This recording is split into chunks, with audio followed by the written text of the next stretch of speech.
Hey, what's up? I just want to tap in with a quick video with some ideas that were on my mind. And I want to say thanks to anyone for landing on the channel or paying any views to the channel, to the content.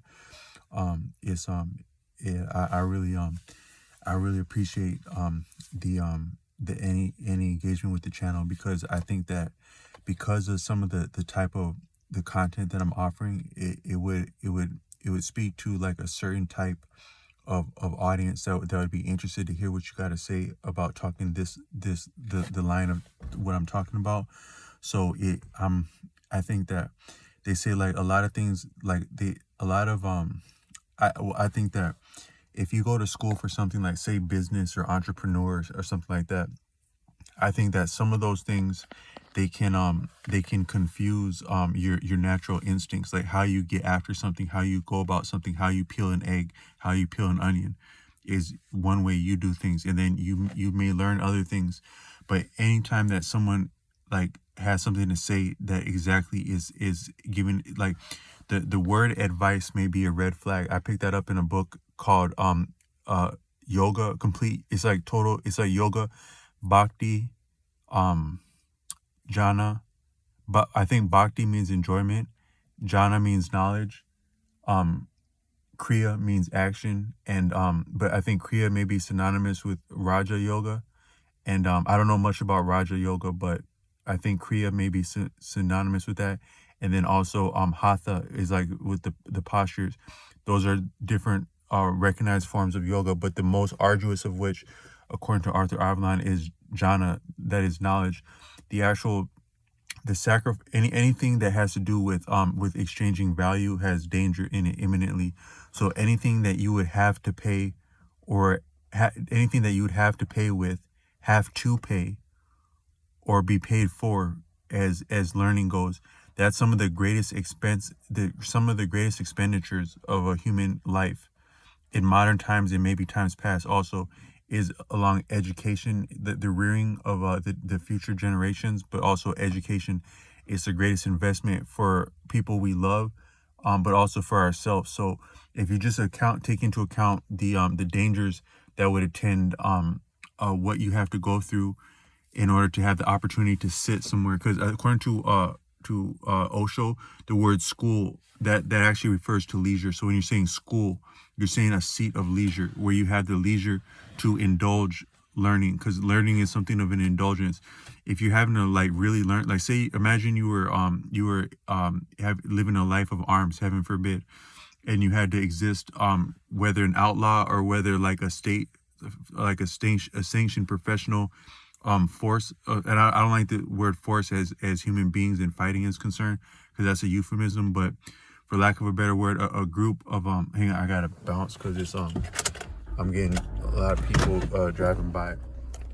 I was trying to duck off somewhere to make a video, but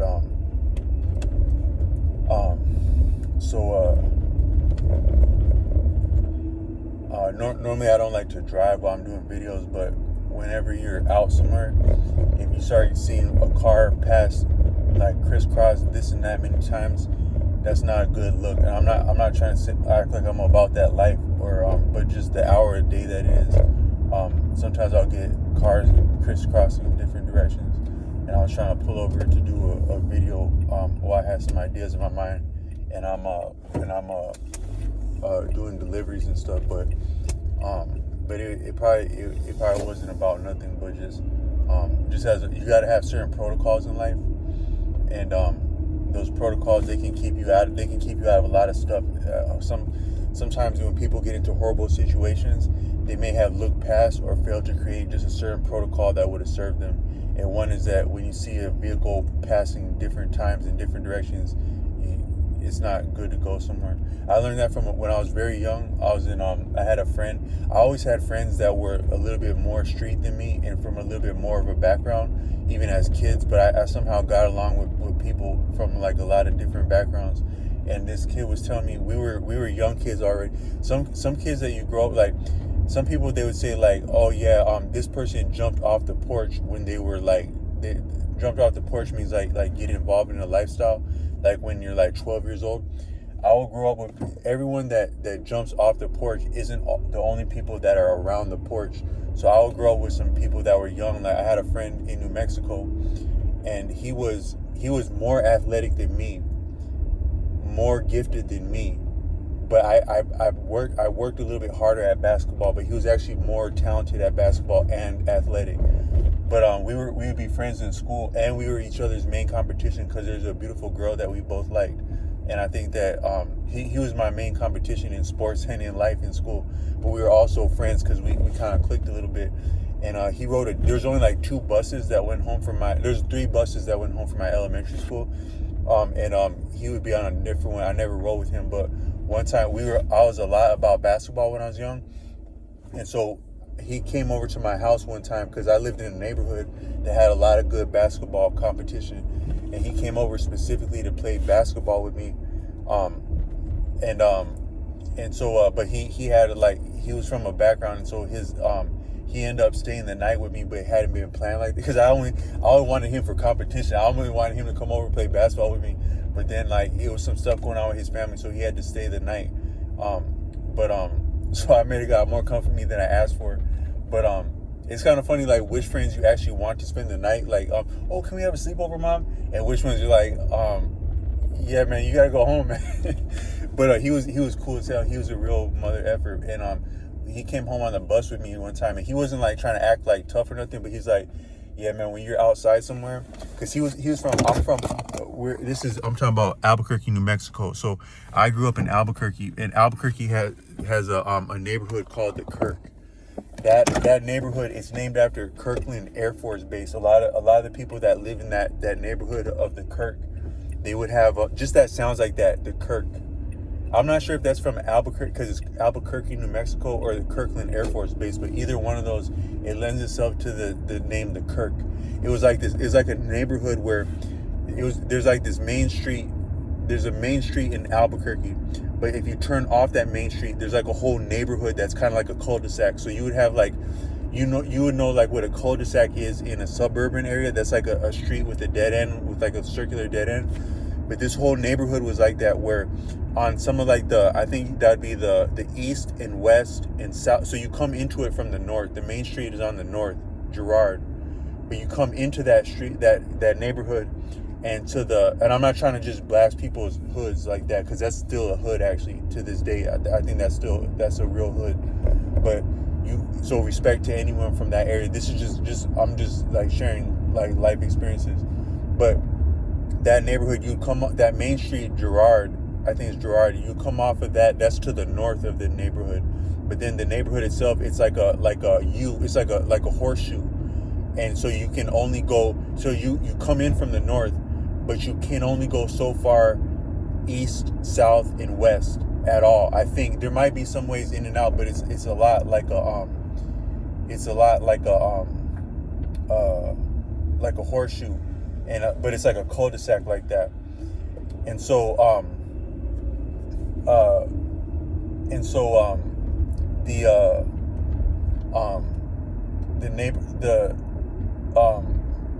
but that neighborhood, in the center of it had a community center.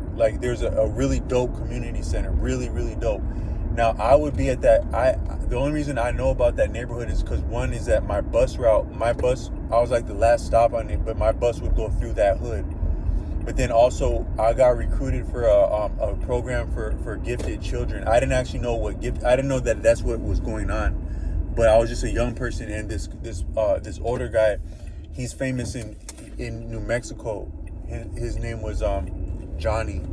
He was a computer teacher when computers were first being popular, and he recruited me for that program. And so I would go to this neighborhood, the Kirk, and I'd do long-winded math problems for hours on end as a child, in a kind of cold, dry computer lab at a really dope community center in a dope neighborhood with a dope playground outside.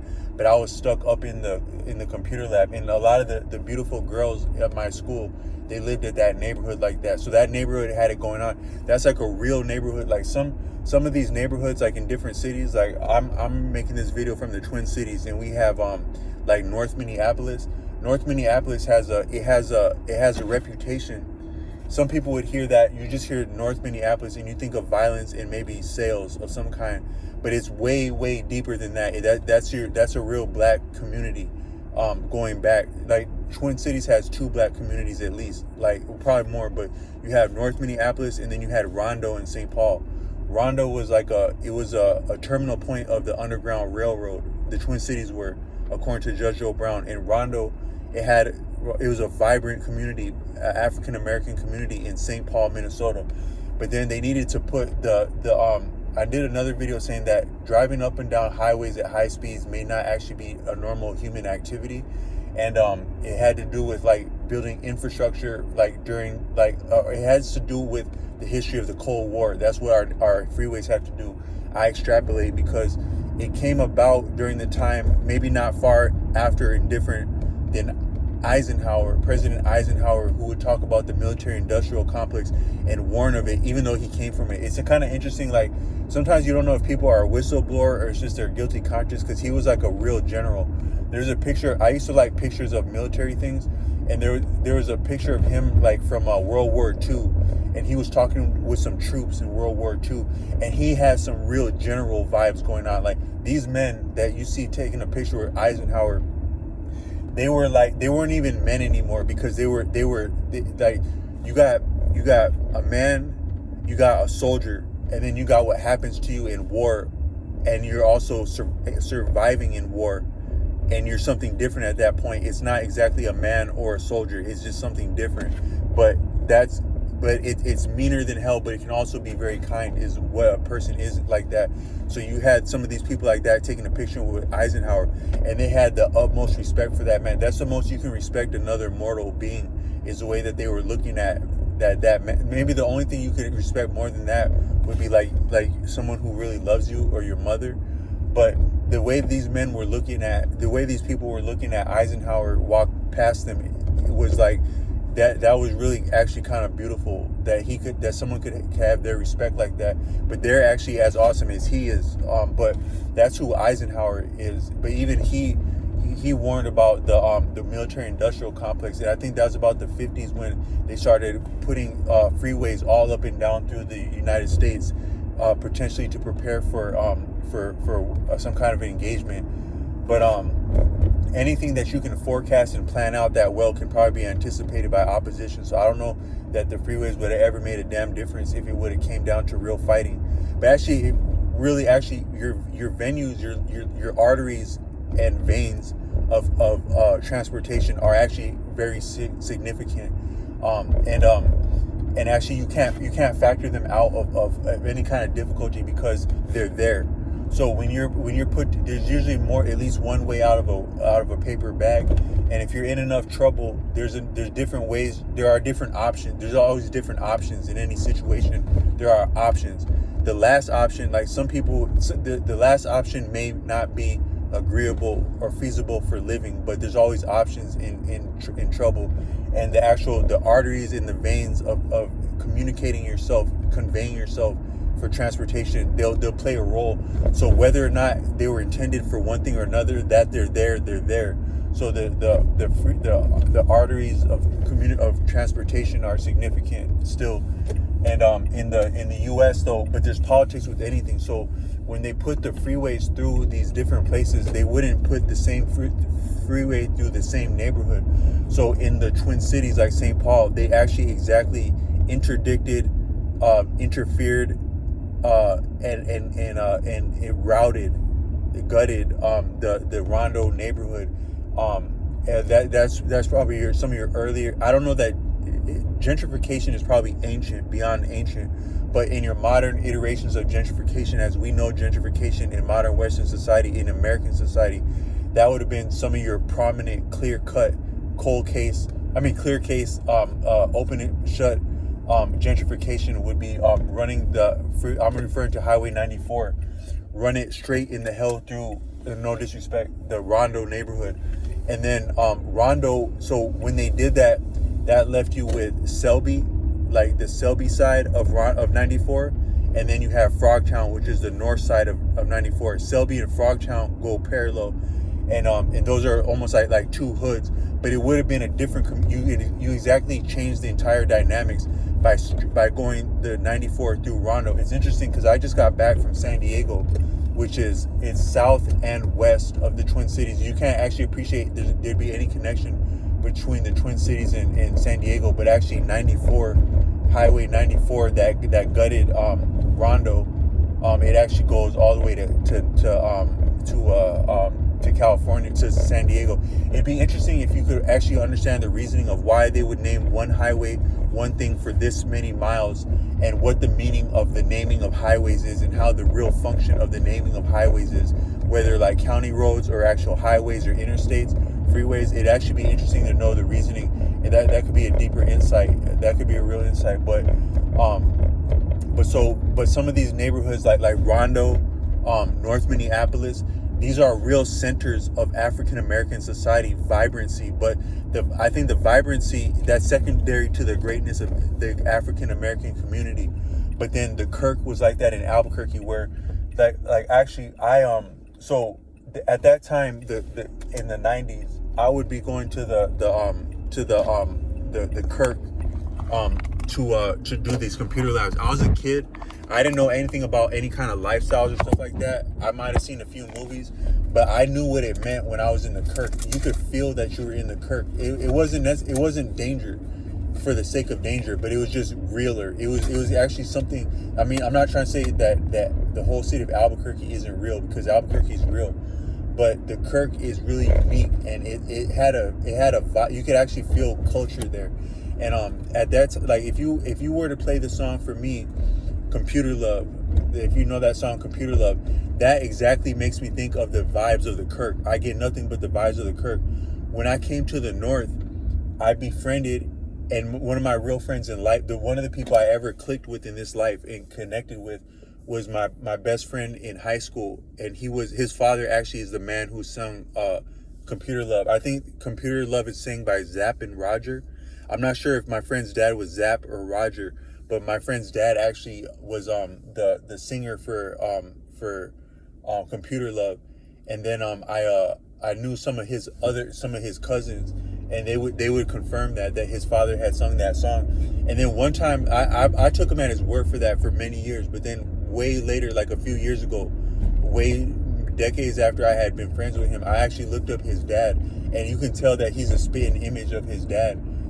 That friend of mine, he got into some unfortunate stuff happened around him, or with him. But his father actually sang that song Computer Love, and I get those exact vibes of the Kirk, the Computer Love. But I meant to say that some of these neighborhoods like the Kirk, Rondo, North Minneapolis, they can be real. They have the rep that goes with being real, but also they can be beautiful. As real as they can be so sublime like that too. So I had a lot of deep learning there, and that probably set me up for life. Like just that experience of like figuring out problems, because that's all I would do there is figure out problems. But when I went through that neighborhood, I would go through that neighborhood a lot, like on my bus, and then like getting picked up by my family. But I never actually went through that neighborhood with someone from that neighborhood, except for when my friend came home to play basketball with me. And what he was saying is, he was on the bus with me. He wasn't looking me in the eye when he said that. He was just kind of talking. He was like, yeah, when you see some people and they kind of look at you and then they walk off like that, you got to bounce, because they're coming back, and they're coming back with something. Like he was just explaining like what it looks like when he was explaining what it looks like before some real things go down like that. And another one along that same vibe of what he was talking about is when you see this one and that, you see something something presents itself to your awareness a couple too many times. That's similar to like getting my understanding of being stalked by a wolf. If you were being surveyed by a wolf, like a lone wolf, maybe even a pack of wolves, but a lone wolf, you'll see the same wolf cross your path. So I'm driving down the street now, right? So it's about like is late. I don't even want to say what time it is, because that make a person think I don't believe in God, to think that I'm driving like this. And I don't mean to be light about that, because we have protection in this life, and we have one great in this life, but nothing's light. Nothing's a joke about our life, the one that protects us, or the decisions we're making, and what that forces have to be done on our behalf about protecting us or looking after us if we get ourselves in a bad situation. But I'm not gonna say what time it is right now that I'm out. But if I'm driving down the road like this, see now Bunny just went in front of me. But what I was getting ready to say is that if I'm driving down the road like this, or I'm walking and I see a wolf cross like 40 yards, 20, 30 yards ahead of me, I just see a wolf cross my path like that. He running past me. He looked me in the eye just barely. Like the way he looked me in the eye is that he sold